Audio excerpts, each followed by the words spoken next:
السلام عليكم ورحمة الله وبركاته. أهلا وسهلا بيكم حبايبي في رحلة مع الأبطال. بس النهاردة مش هناخد مركب ولا هنطلع طيارة. الرحلة دي هتبدأ وانت نايم وعينك مغمضة، بس عقلك صاحي ورايح مكان محدش بيتكلم عنه. البوابة اللي بتفتح وقت النوم. يعني ايه بوابة؟ يعني مش مجرد حلم بيجي ويروح. انت لما بتنام جسمك بيفصل، بس روحك لا، بتبدأ تتحرك. وفي اللحظة دي بوابة غير مرئية بتتفتح، بوابة بتدخل منها حاجات وتخرج منها حاجات. الناس كلها بتحلم، بس مش كل الناس بتسأل ليه حلمت إن أنا طاير؟ ليه حلمت بحد مات من سنين؟ ليه حلمت بحاجة وصحيت لقيتها حصلت فعلا؟ أهلا وسهلا بيكم في الفيديو بتاعنا اليوم بعنوان البوابة المفتوحة أثناء النوم. العلم بيقولك دي موجات فوق الدماغ، لكن في الحقيقة دي مجرد السطح. اللي تحت السطح مرعب، لأن في علماء ودارسين طاقة وأحلام بيقولوا إن النوم مش راحة، ده خروج من الجسد وسفر لعالم تاني.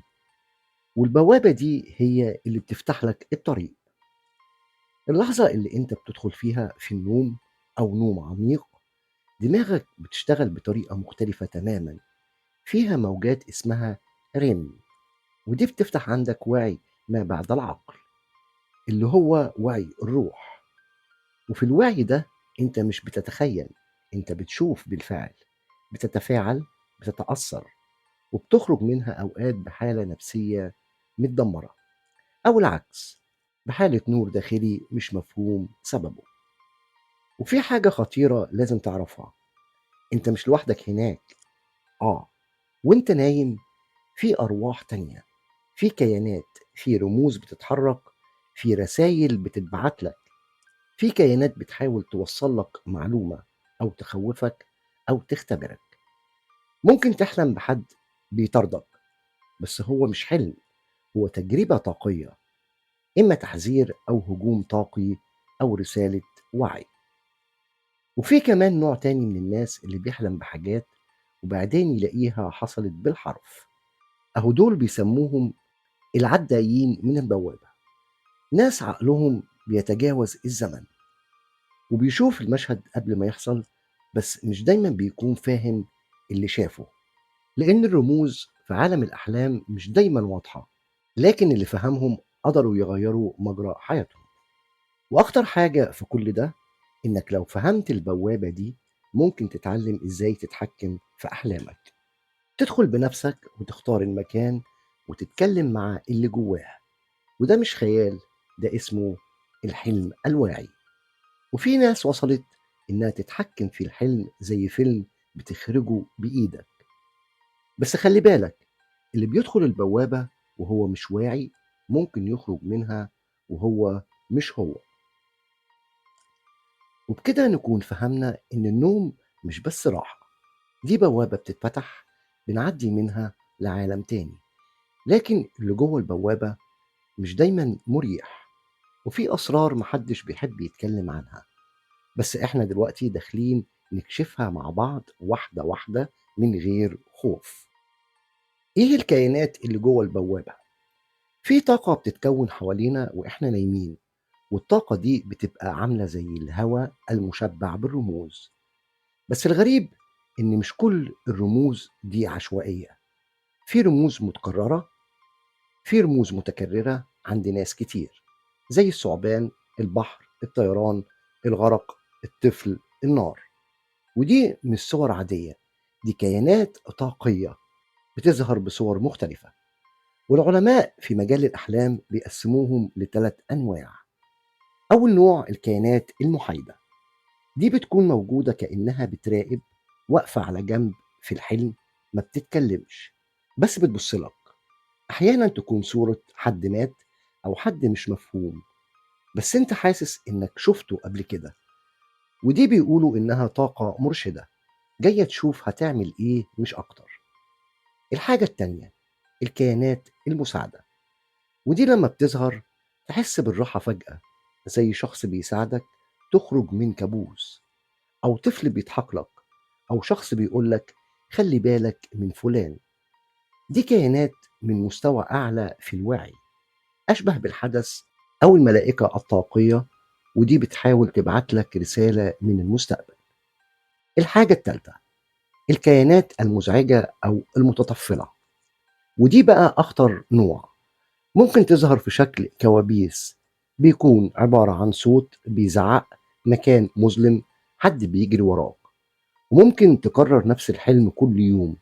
الكائنات دي مش بالضرورة شيطانية، لكنها طاقة مش نقية، وظهورها معناه إن في خلل في طاقتك اليومية، عبارة عن ضغط أو توتر أو حسد أو عدم توازن داخلي. طب هل فعلا ممكن نخرج من جسمنا وإحنا نايمين؟ أيوة، وده مش خيال، ده تجربة اسمها الخروج الأسيري أو الإسقاط النجمي، ودي حالة وثقت في آلاف الكتب. ناس بتقول إنها شافت جسمها نايم وطلعت لفوق، وعدت من السقف، ومشيت في شوارع، أو حتى سافرت لمكان من بلد لبلد تانية. والمفاجأة، بعضهم لما رجع اكتشف إن الحاجات اللي شافها كانت حقيقية. يعني البوابة مش حلم بس، دي بوابة خروج حقيقي لجزء من وعيك. بس لو مش مستعد ممكن يحصل ارتباك أو انهيار طاقي. طب هل ممكن البوابة دي تفضل مفتوحة وإحنا صاحيين؟ آه، وهنا بيحصل الخطر. في ناس بتصحى من النوم وهي مش قادرة تتحرك، بيسموها الجاسوم أو شلل النوم. لكن في الطاقة دي علامة إن البوابة ما قفلتش، وإن في كيان لسه موجود، وبيديك إحساس بالاختناق أو الظل أو الهلع. وساعات البوابة بتفضل مفتوحة بس بشكل غير مرئي، وبتبدأ تحس إنك دايما مشتت أو بتنسى كتير أو بتتعب من غير سبب. دي أعراض تسرب طاقي، والحل إنك تتوازن. إزاي؟ تنظف طاقتك قبل النوم، وتقفل البوابة بالدعاء أو التأمل أو حتى الملح والماء. طب هل في كائنات بتتجسس علينا وإحنا نايمين؟ أيوة، بس مش زي أفلام الرعب. التجسس هنا بيكون عن طريق قراءة الطاقة. يعني في كائنات بتدخل حلمك علشان تشوف أفكارك، تشوف نقاط ضعفك، أو حتى علشان تحولك لأداة في شبكة طاقية أكبر. ممكن يجي حلم متكرر، حتى بيقولك تعمل حاجة معينة تفتكرها حلم. ممكن يجي حلم متكرر، حد يقولك تعمل حاجة معينة تفتكرها حلم، بس هي كانت توجيه، وتكرارها معناه إن في محاولة للبرمجة أثناء النوم، وده أخطر ما في الموضوع. علشان كده مهم جدا إنك تقفل وعيك قبل ما تنام، وما تسيبهوش مفتوح لأي حد يخش. وهنا بقى وصلنا لأخطر وأعمق جزء في الرحلة، الجزء اللي مش بيخوف، لا، الجزء اللي ممكن يقلب الموازين، ويخليك تبص على نومك على إنه تجربة مش بسيطة، تجربة ممكن تكون بتتسجل، وممكن كمان حد يدخل فيها من غير إذنك. طب هل في تكنولوجيا فعلا بتسجل أحلامنا؟ آه، والموضوع مش جديد. في تجارب فعلية اتعملت في جامعات كبيرة زي جامعة كيوتو في اليابان، ودكاترة قدروا يسجلوا صور من أحلام عن طريق تحليل نشاط الدماغ وتحويله بصورة تقريبية. يعني إيه؟ يعني دماغك لما بتحلم بتولد إشارات كهربائية. الإشارات دي لما تتحلل على كمبيوتر ممكن تتحول لصورة أو مشهد، وده حصل فعلا في معمل رسمي سنة 2013. بس مين قال إن الجهات السرية ما استخدمتهوش في أغراض مش علمية؟ يعني ممكن حلمك النهاردة يتسجل ويتحلل ويتقرأ. طب هل من الممكن حد يدخل حلمك بإرادته؟ علميا في دراسات عن التخاطر داخل الحلم. يعني اتنين نايمين وبيحاولوا يتواصلوا مع بعض داخل الحلم، وفي حالات نادرة فعلا حصل تزامن.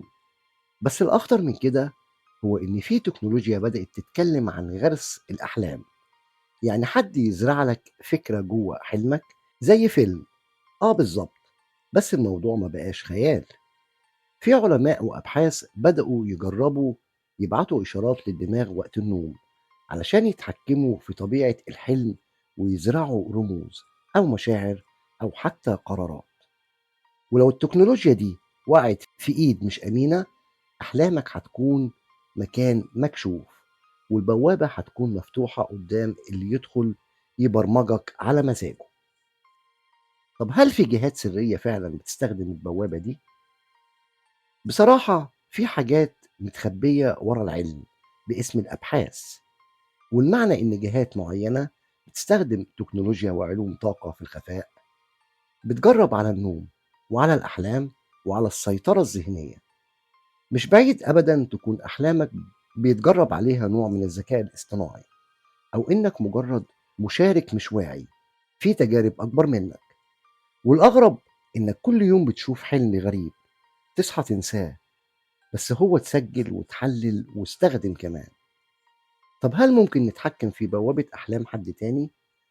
نظريا ومع التدريب بس ده أخطر من السحر بقى. في طرق بتتسمى الربط الطاقي، وهي إنك تفضل تفكر في شخص قبل النوم وتدخل حلمه أو تحاول تتواصل معاه هناك. بس ده مش لعب أطفال، لأنه ممكن يسبب تشوه طاقي وارتباك في الوعي. وكتير من اللي عملوا كده رجعوا بحالات توهان أو فقدان تركيز. وده ليه بقى؟ لأن البوابة دي مش مملوكة لحد، ولو دخلت فيها من غير إذن ممكن تتأذى.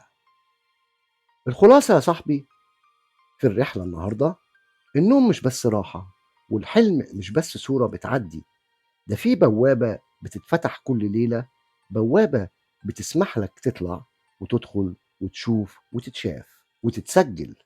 ولو ما كنتش واعي ممكن تتحول لأداة في إيد غيرك من غير ما تحس. علشان كده قبل ما تنام لازم تنظف طاقتك، تحمي نفسك بكلمة، بدعاء، بنية قوية، وتقفل البوابة بإيدك، مش تسيبها تتقفل لوحدها. سلام.